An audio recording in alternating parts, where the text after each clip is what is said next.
This is the Siebel's Ball Lanier home here at the corner of Hull and Adams Street. It's an endangered house. It's the grandest Italian villa-style house left in Montgomery.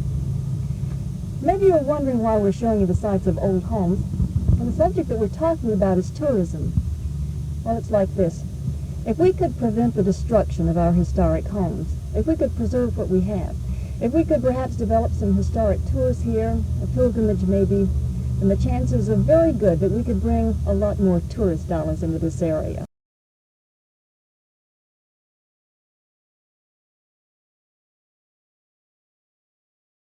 Ivy, I believe, first of all, that, as you would agree, that we are behind other areas in Alabama and, of course, in the region of this country in our preservation and promotion.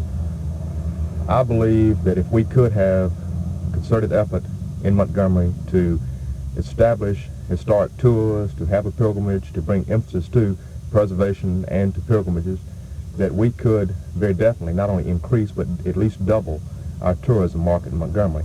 And I say that because about 5 years ago, Alabama enjoyed a through market, people coming to or through Alabama, and they stayed in the state a little over a day.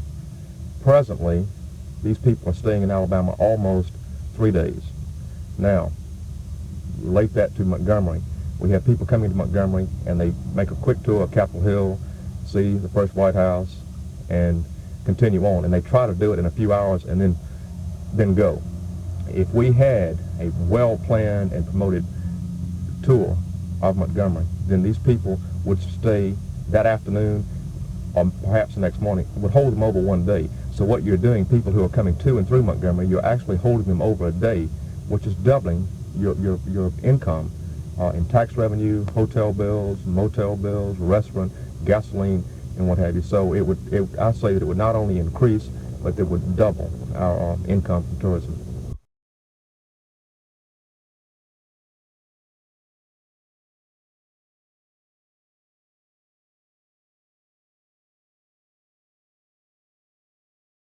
For the past 20 years, these homes have been torn down. A historic pilgrimage? Yes. I don't know if one is planned. We don't have one scheduled with the agency or with the council. You do have something scheduled in this area. Selma and... Yes, there are annual events that are scheduled. They're council members, but there's no scheduling for anything in Montgomery that I know of.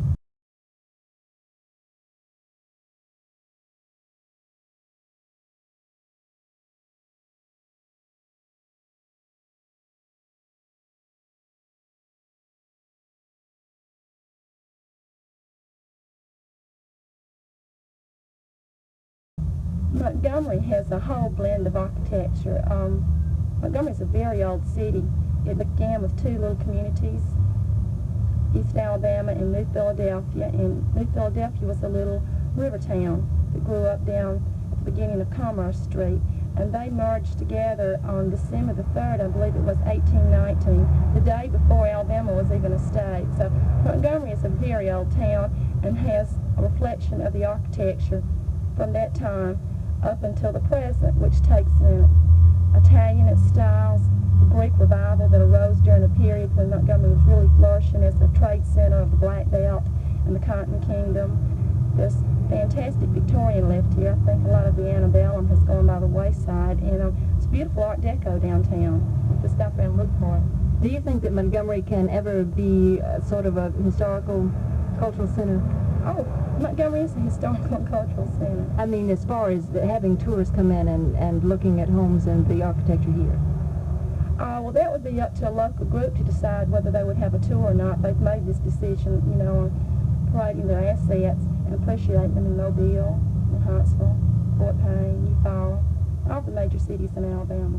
Every city has just something fantastic to offer. And what about Montgomery? What is Montgomery's big point that it has to offer? Montgomery is the capital of the state. It has